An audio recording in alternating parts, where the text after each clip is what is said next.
A never-ending arms race. Throughout the history of civilization, it is apparent that many believe that the bigger the stick, or the better the weapon, means you're A, safe, and B, more powerful. At first, that didn't matter so much. But as technology advanced, sometimes at what seemed to be an exponential rate, this became dangerous and threatening to the lives of more than just the guy holding the stick. As can be seen from some IR studies and theories, such as realism, liberalism, and normative IR theories, this is and always will be a major international issue whether or not people will actually admit it. Obviously, the most popular example of this is the Cold War in the latter half of the 1900s between the US and Russia. This arms race was a classic who holds the bigger stick. A common idea of people from all over is that if you have more weapons, you have more power. Even in the movie Iron Man, the idea is that if you have Stark weapons or the Iron Man suit, that you're in the ranks. But today, whoever holds the latest Stark weapons rules these lands. Thus, major states hold all of the nuclear weapons and try their best to keep other smaller and weaker states out of those ranks.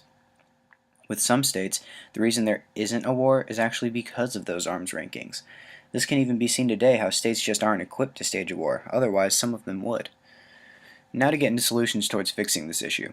Structural realism, as seen in Chapter 4 of the textbook International Relations Theories, Discipline, and Diversity, argues that states care deeply about the balance of power, and compete among themselves either to gain power at the expense of others, or at least make sure that they do not lose power.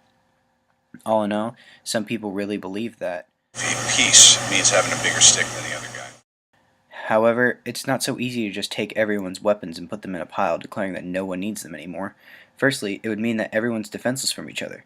Then there's the fact that because of there being such secretive government agencies like the CIA or Russian spies, no one state would truly believe that all the others actually gave up all their weapons, and in order to maintain their own defense, everyone would secretly harbor weaponry, bringing the world back to square one.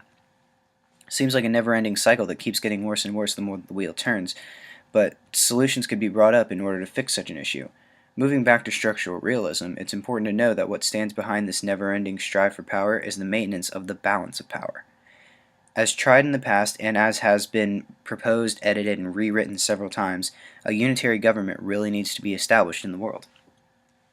We've all heard of the League of Nations, NAFTA, and the United Nations, and all other sorts of international organizations meant to either govern, connect, or even just trade across the borders of the world.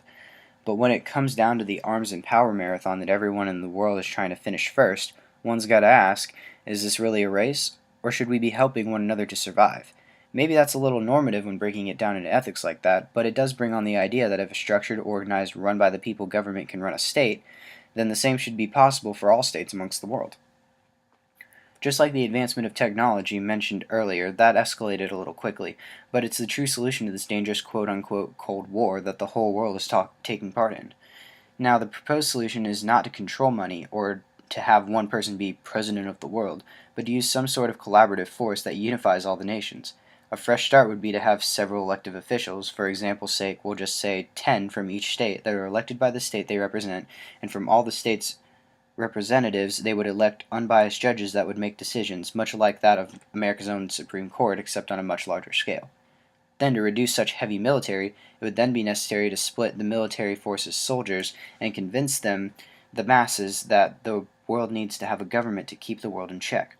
Further divulging into this, the states would continue to make their own government decisions within the state, but an international government would decide the fate of such heavy international relations.